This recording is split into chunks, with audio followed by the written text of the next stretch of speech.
Hello friends, welcome to my YouTube channel Hatim Alis blog. আশা করি আপনারা সবাই ভালো আছেন। আজকে আমি আলোচনা করব মরিচ চাষ নিয়ে। আমি আপনাদেরকে যে ক্ষেতটা দেখাইতেছি, তো এই ক্ষেতে 81 যেটা মরিচ আছিল, মরিচের তার মানে বিধান সেটার পুলি বা চারা প্রস্তুত করে আমার এই জায়গাটায় বা এই জমিতে লাগানোর পর দেখেন গাছে কীরকম ধরছে, একদম পুরো গাছ ভরে মরিচ একদম পুরো ভরপুর হয়ে গেছে।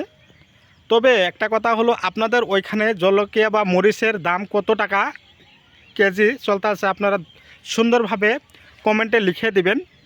আশা করি আমার এই ভিডিওটা আপনারা স্কিপ করবেন না, আরম্ভ থেকে বা শুরু থেকে শেষ পর্যন্ত দেখবেন। দেখার পর আপনারা আশা করি এরকম ধরনের মরিচের চাষ আপনারাও ভালো করে করতে পারবেন। ভিডিওটা দেখে যদি আপনাদের ভালো লেগেছে তবে আমার চ্যানেলটা সাবস্ক্রাইব করে পাশে থাকা বেল আইকনটা বাজিয়ে দিবেন। এরকম উন্নত পদ্ধতি মতে করা ভিডিওর নোটিফিকেশন অলরেডি আপনারা মোবাইলে পেয়ে থাকবেন। তো আমি দরং আসাম থেকে বলতেছি, আমার খারুপিটিয়া টাউনের উসরে পাজরে যেরকম ক্ষেত বা চাষ করা হয় এরকম পদ্ধতি মতো যদি আপনারা করতে পারেন তবে দেখবেন আপনাদের ক্ষেতেও বা আপনাদের জমিতেও এরকম ধরনের মরিচ উৎপাদন হইব। 1 বিঘা মাটি যদি আপনারা উন্নত পদ্ধতি মতে মরিচ চাষ করতে পারেন তবে দেখবেন আপনাদের ক্ষেতে 1 বিঘা মাটির থেকে অন্তত 8 থেকে 10 কুইন্টাল মরিচ আপনারা উৎপাদন করতে পারবেন। তবে কথা হলো কি, এই ক্ষেতে আপনারা চাষ করে উৎপাদন করতে হলে প্রতি বিঘাতে আপনারা এক গাড়ি অন্তত গোবর সার সিঁচতে হবে। তারপরে আরেকটা কথা হলো মানে কি, প্রতি বিঘাতে আপনারা এসএসপি 50 কিলো দিতে লাগবে, প্রতি বিঘাতে পটাশ দিতে লাগবে 10 কেজি, তারপর ইউরিয়া 10 কেজি দিবেন, ডিএপি দিবেন 10 থেকে 15 কেজি।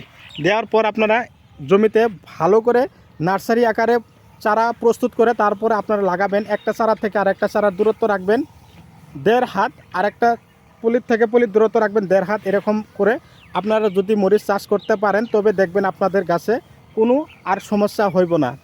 তো মরিচের গাছের থেকে যদি ভালো ফলন পেতে চান তবে কি করতে লাগবে, উন্নত ধরনের মেডিসিন ইউজ করতে লাগবে। তো উন্নত ধরনের মেডিসিনগুলোর নাম আমি এটা উল্লেখ করতেছি, তবে মেডিসিন এটার নাম আপনারা লিখে নিতে পারেন। একটা হলো হানাবি গ্রাসিয়া, আর একটা হলো সেমোডিস, শর্ট, মেসগার্ড, বায়োডোজ।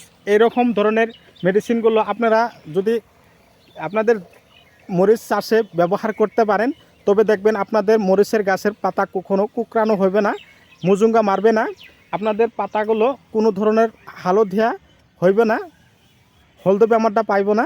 তবে লক্ষণ দিয়ে স্প্রে করবেন, মাঝে মাঝে ফাঙ্গিসাইডের ওষুধ গেলে যখন স্প্রে করবেন দেখবেন আপনাদের গাছে প্রচুর ফলন আসতেছে। তো ভিডিও দেখে কেমন লাগলো আপনারা কমেন্টে লিখে দিবেন। যদি আপনাদেরকে ভিডিও দেখে খুবই ভালো লেগেছে তবে আপনাদের মূল্যবান আঙ্গুলি দিয়ে একটা লাইক দিয়ে দিবেন। যত পারেন আপনারা আমার এই ভিডিওটা শেয়ার করবেন। দেখতে পারবেন এরকম ধরনের চাষি আপনারা যখন করবেন মরিচ চাষ দেখবেন আপনাদের ক্ষেত্রে থেকেও আপনারা প্রতি বিঘা থেকে অন্তত 10 থেকে 12 কুইন্টাল করে আপনারা মরিচ উঠায় বাজারে বিক্রি করতে পারবেন। তবে আজকে আমি এখানেতে শেষ করলাম, পরবর্তী ভিডিওতে আপনাদেরকে আবার পুনরায় লগ পাবো। ধন্যবাদ।